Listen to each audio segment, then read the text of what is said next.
এর থেকে ভাত কালকে ভাত ছিল, পোলাও বানাবো। কড়াই বসাই নিলাম। কড়াই বসানোর পর দিয়ে দিব সরষের তেল।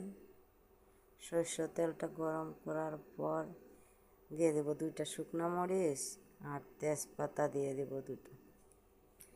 তেজপাতা শুকনো মরিচ দেওয়ার পর একটু লাল লাল করে নিলাম। লাল লাল করে নেওয়ার পর দিয়ে দেব কতটা পাঁচফোড়ন।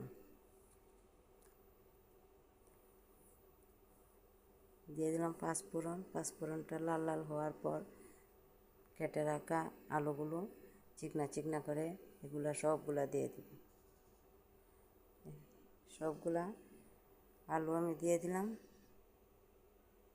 দিয়ে দেওয়ার পর সবগুলো আলু দিয়ে দিব।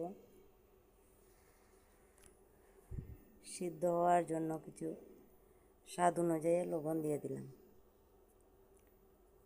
স্বাদ অনুযায়ী লবণ দিয়ে দিলাম। দিয়ে দেওয়ার পর কিছুক্ষণ নেড়ে চেড়ে দিলাম। সিদ্ধ হওয়ার জন্যে আমি একটু টাইম নিলাম। আর এদিকে আমার আগের থেকে কালকে ভাত ছিল, যে এই ভাতটা জুড়া করে নিলাম। আলুগুলো সিদ্ধ করা হবে আর এদিকে জুড়া করা হবে আমার ভাতগুলো।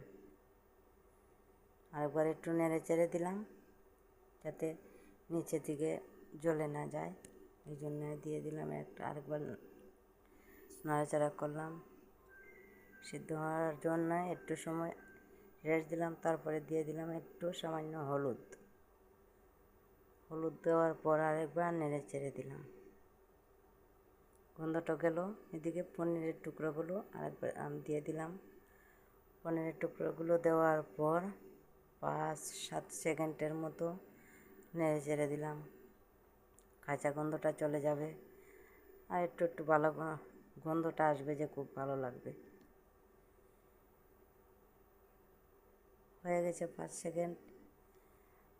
ভাত জোড়া করা ভাতগুলো দিয়ে দিলাম জোড়া করা ভাতগুলো সবগুলা দেওয়ার পর আরেকবার আমি একটু নেড়ে চেড়ে দিলাম। আমার পোলাও রেডি। আমার ভিডিওটা যদি ভালো লাগে লাইক শেয়ার করে পাশে থাকবেন। ভালো লাগলে কমেন্ট করবেন বন্ধুরা। আর কোনো কিছু ভুল হলে আমাকে কমেন্টের মাধ্যমে জানাবেন।